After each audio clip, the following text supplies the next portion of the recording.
Once again, it's on. I'm Lorenzo Thomas of the Sports Brothers, and earlier this week, the Miami Dolphins revealed new elements that fans can expect for the 2018 season at Hard Rock Stadium. And of course, the Jeff Fox Show with Lorenzo Thomas was in the building. And we're excited to be moving our training facility here to Miami Gardens to bring our organization together, to bring the Miami Dolphins to Miami-Dade County. Vice Chairman, President, and CEO of the Miami Dolphins, Tom Garfinkel, announced during the press conference that the team will move their training facility to Miami Gardens, and the cost could exceed over $75 million. Steve Ross will be investing another, we don't know the number yet, and this drawing and this one as well are very preliminary. The plans are very preliminary, but it will be up there off of 27th Street right here in Miami Gardens, and I think the timeline's to be determined. We don't have a definitive timeline. Certainly the earliest it would be here is 2020, but very excited to bring a state-of-the-art, best-in-class facility for the Miami Dolphins here to Miami Gardens. Miami-Dade County Mayor Carla Jimenez mentioned it's like a homecoming for the team being closer to Hard Rock Stadium, and he was a tad bit comedic with Mayor Oliver Gilbert about his shoes. After 25 years of training in Broward County, the Dolphins will be consolidating their stronghold in Miami-Dade County. This is, I think, a very wise move. And so now I want to introduce the mayor of Miami Gardens, Oliver Gilbert. And the reason we were laughing is that I asked the mayor exactly how he got Dorothy to give him his shoes. And you'll see why. I'm just going to call some names out. First, it's Mayor Carlos Jimenez. County Commissioner Barbara Jordan, Steve Ross, Tom Garfinkel, Marcus, Miles, Vice Mayor Airborne Hidalgo from Miami Gardens, who's here, Lisa Davis, Felicia Robinson, David Williams, Rodney Harris, Lee Odom, Cameron Benson, and 113,000 people. Everybody works hard to do this. Now, the things that are happening here at the stadium and the things that are happening here in Miami Gardens are not a function of just us. It's a function of us acting with a very, very good partner in an effort to actually build something. Sometimes we talk about things in the community in a very abstract way. You want more jobs. You want more businesses. You want more development. How does that happen? This is how it happens. You have a owner who's willing to invest over $500 million. You have a county mayor who's willing to, hey, we're going to work with you. A city mayor, a city council who's willing to say, we want to be good partners in helping transform this area. Over the next, 5 years, 27th Avenue here will host Super Bowls, the Miami Open, my favorite, Beyonce and Jay-Z, Jazz in the Gardens. But it'll also host, a $200 million development down there for retail. But that's in no small part because people are willing to invest where they see people investing. It's how business gets done.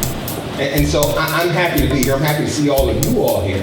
I'm happy that Tom and Steve and Miles and Marcus and the whole group here at the stadium continue to believe in my hometown, Miami Gardens. The thing that resonated most with me is the fact that the move will bring jobs to Miami Gardens, which is one of the top 3 cities with the highest percentage of African Americans in this country. Well, I think, Miami's a curator of culture, really, in a lot of ways for the country, in some ways for the rest of the world, in terms of art, music, fashion, sports, all kinds of different things. So we wanted the stadium to, reflect that in an authentic way. Jessica Goldman, who curates all the art in Wynwood, curated the art here.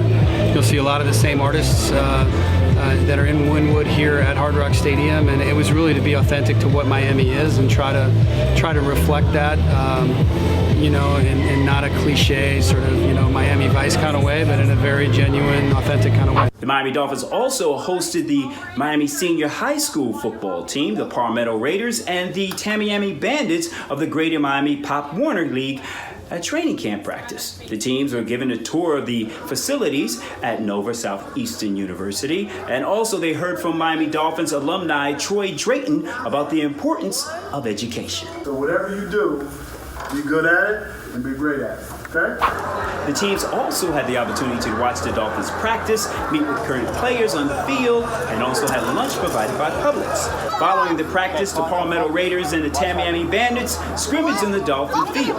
You can see them behind me running around as I do my training camp report. It's the Jeff Fox Show featuring Lorenzo Thomas, and make sure you check us out on the 2 Live Stews radio network. It's day 10 of Miami Dolphins training camp here at the facility, and after Saturday's scrimmage, the Dolphins got to put in a little more work to get ready for Thursday night's preseason game against the Tampa Bay Buccaneers. Ryan Tannehill was out here on the field throwing a few touchdown passes, and a couple of interceptions were thrown by Brock Osweiler. Of course, the guys were out here working hard. Let's see how things went down. There we go, big guy.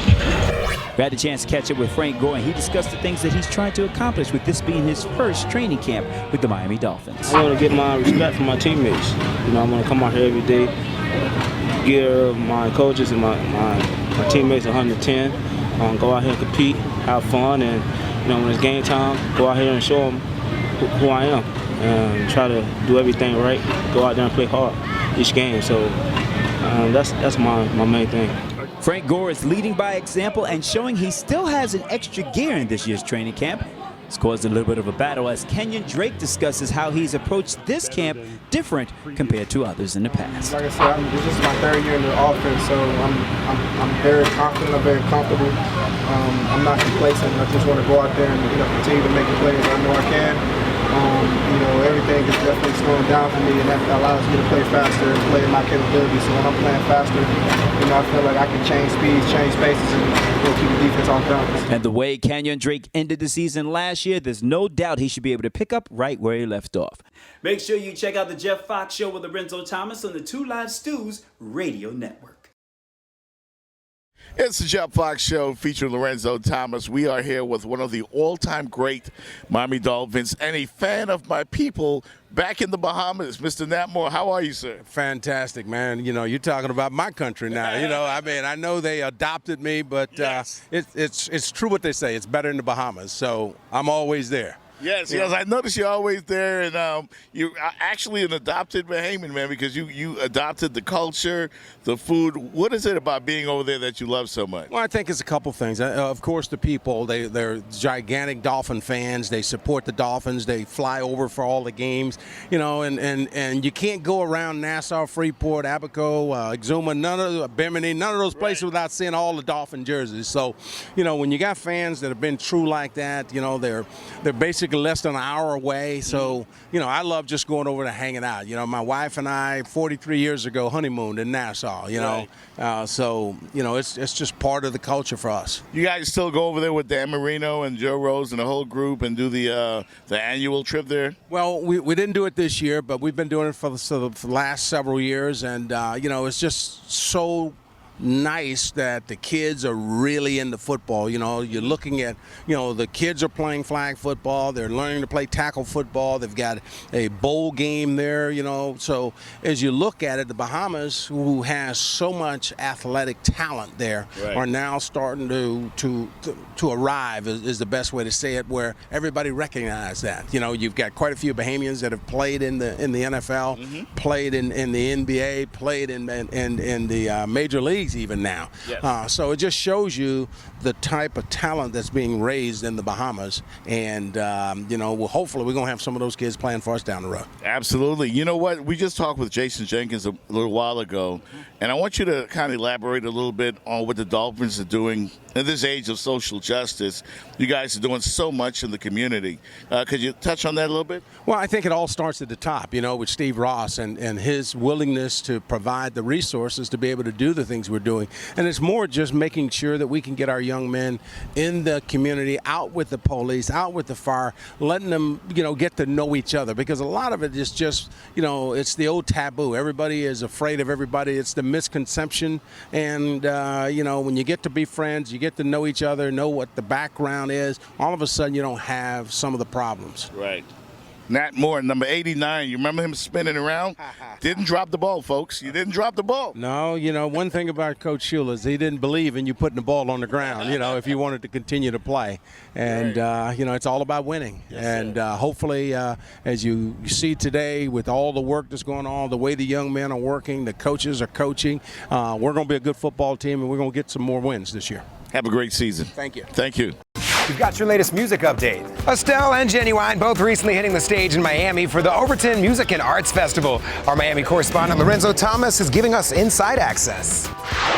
Thank you very much. And once a year, the community comes together here in Overtown to celebrate music and arts. It's all brought to you by the Headliner Marketing Group. And I caught up with my good friend Genuine. I love you, King. Love you too, man. How you doing, dog? I've been good, man. I've just been maintaining, just traveling, doing my thing, man. I got 3 tours coming. We just kicking it, man. We just doing what we do best, man, and that's entertain. Despite decades of success, Genuine still sees the importance in giving back. It's always important for me to give back to the community because the community always gave to me. I've been here for 22 years, and every time I come out, they show me love, and that's why I'm still here. I also caught up with Estelle right on the festival grounds. I have all the fun every time I'm here. It's very, very hot and bright sun, but that's Miami, and I'll take it. The Grammy-winning artist also dishing about her hot new music. No one in the world can love you better than I am. My new record comes out at the end of summer. I released the first single called Better. I'm so excited.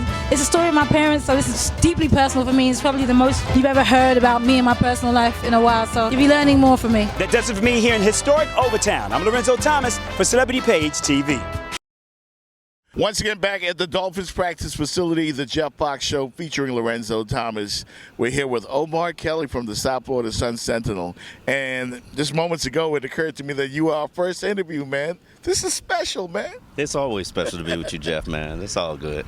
Yes, sir. Yes, sir. So your thoughts, I know we're just a couple of days in training camp. I don't want to ask you any cliche questions or whatever. Just don't make it hard. Don't make the chin music. Yeah. So I mean, so far, man, what are your thoughts? 8-18. I think they're a young team. Consistency is going to be the major issue that they fight all season. I think you're getting a little bit better of a play from the quarterback, a little bit more consistency, less turnovers, a little bit improved in terms of accuracy. Now the question is, will he perform when the pressure is on? I see the mobility that he even had when he was a rookie. I think it's there, even playing with the knee brace, so that's not really my concern. The question is, how will the offense evolve around him? I think he's got a better array of skill players in terms of a lot of guys who can do a lot of different things. Not many players who have, they're all complementary skills. What one doesn't have, another has. So I think it opens up the playbook, and I think the offensive line is better. From a depth standpoint, the question is, will they be able to perform when they're not facing their own team? Wow. Yeah, that remains to be seen. Speaking of which, no Matt Moore. Feels like, the great insurance policy we once had is gone now, and now we're with, some rinky-dink. I don't know. I'm not trying to throw the guys under the bus, but where are we with the backup quarterback situation? I think David Fales has really surprised me. I think his arm strength has improved. He's got a poise in the pocket and an understanding about how to execute this offense. This is his 3rd year in the offense. Brock Osweiler, I expect him to be a little bit better, considering you've gotten out there and you've got an $87 million contract. I expect him to be a little bit better than what he's been, but he's got a good command of the huddle. Some days he has good days, some days he has bad days. Same thing with David Fales. I think that the weaponry that they have is really helping them shine in terms of Albert Wilson and Jakeem Grant and Mike Gesicki. Those guys are really making plays for him, which makes me wonder about the second-team defense. I'm wondering about the locker room. The characters. We're missing some different characters. No Jarvis Landry, no Sue. You're bringing in a Frank Gore. You're bringing in an Amendola. How will those guys adapt to the locker room, and do we still have to have those colorful personalities in a Dolphin locker room? I don't even know if it's about colorful personalities. I think it's about leadership, guys who will step up and speak when it's time to speak and say things that are needed to be said. One thing that was an issue last year, according to Adam Gase, was, when times got tough, a lot of this team quit. They took it out of 5th gear and put it in 3rd gear. Right. And, for whatever various reasons, I think a lot of that could be blamed on the quarterback, considering Jay Cutler wasn't exactly out here, killing it. Mm-hmm. And he's got a kind of a quitter spirit, and your team takes on personality of its leaders. Jay Cutler changed the tone of that 2016 fighting resilient Dolphins, and they kind of became quitters. They had to change that a little bit. I don't think that was the reason why all the guys left, but they added a lot of veteran players, a lot of established players in terms of Josh Sitton and Daniel Kilgore and Frank Gore and Danny Amendola, but older doesn't always necessarily mean better. You know, around the National Football League now, there's this climate of social justice and the players standing up. We saw the Associated Press report that came out and Stephen Ross's statement afterwards. Based on you talking to guys and being around guys, what's the climate of this football team compared to other teams around the league?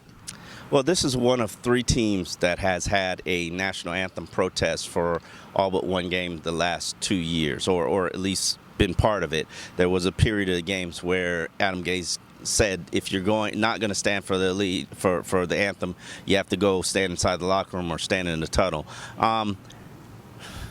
It's hard to understand the tone that everybody's going to take because Steve Ross has made so many contradictory statements and just unmatching. You know, he's one of the biggest advocates out here for social justice. You know, he won the Jackie Robinson Award last year.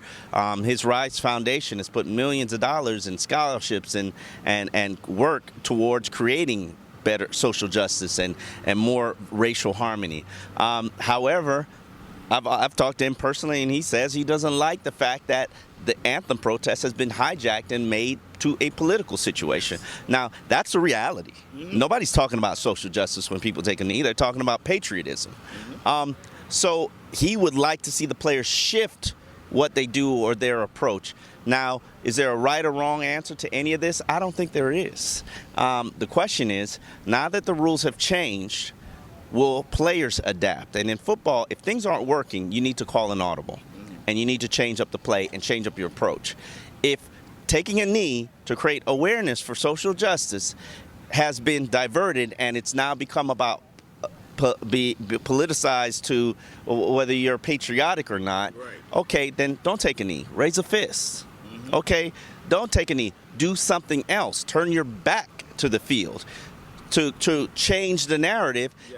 And then it will sort of clarify, to me, it'll clarify that this isn't about patriotism or it's not about taking a knee. It's about the fact that you don't want social justice issues brought to the forefront. You listen to Cardi B? Yeah, absolutely. I rock Cardi B for a good while. Really? Well, yeah, I rock Cardi B for a good while. I love... I'm surprised. Dude, my first crush was MC Lyte. Right. Like, I like female rap. I like listening to different voices.